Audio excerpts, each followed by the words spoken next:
did at least part of the way something about it. And that is sheriffs personally profiting from food money for prisoners. Now, she only went part of the way and basically kicked it over to the legislature.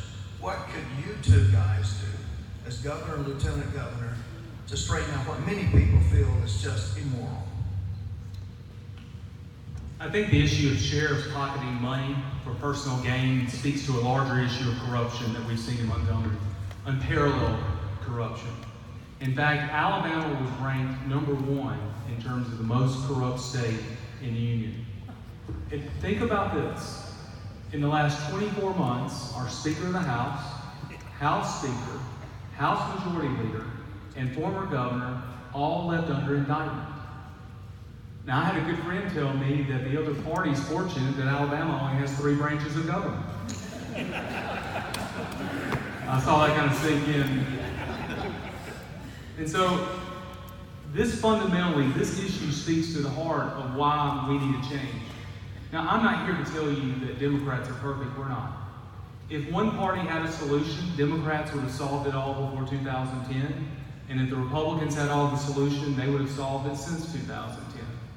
But what we do need is ethical leadership that takes these issues head on before it makes its way to the press.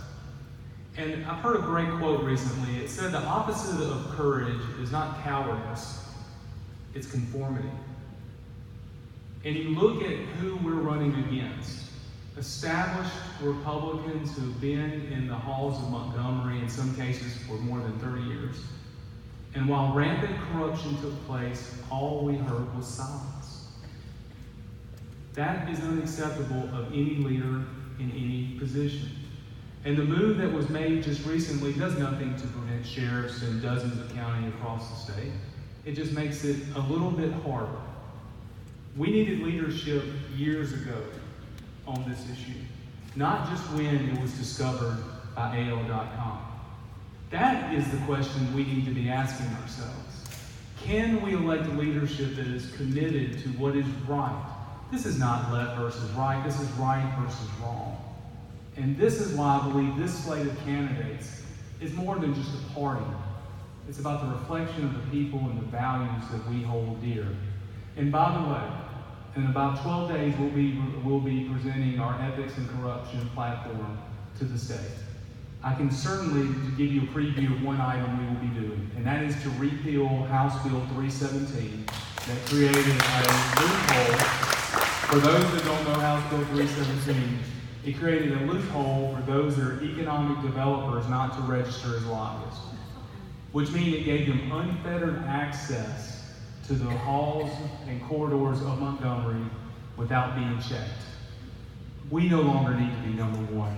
We do not need to be #1 any longer when it comes to corruption. And I believe that we together as candidates and we together as people can usher in a new wave of honesty and integrity into Montgomery. Is there a trophy at the end of that being #1 corrupt? Is it like the national championship? Well, we will not have a parade in Tuscaloosa for it, I can assure you, when it comes to that. But it does hurt our state. It hurts the image of our state. When we talk about economic recruitment and we talk about getting the next level jobs, especially knowledge-based, technology-based jobs that we desperately need, being corrupt is not something that we can be proud of. Businesses across this country, across the world, quite frankly, are not only looking where they can make the most profit, they're looking where they can find ethical and honest leadership and ethical, honest employees. And when the newspapers and when the news reports and social media are constantly filled with Alabama's highest elected leaders being indicted, it's not good for business in our state. And to me, this issue of corruption is probably the most important issue facing Alabama. It's like the parable in the Bible. You can't build your house upon sand, because we know what's happened. And that is what's happened in our state government for way too long. And whether you're Republican or Democrat, you need honest, ethical leadership that every day is going to wake up and do what's right for all the people. And I believe that is the way that's coming to Montgomery. Dr. Boyd.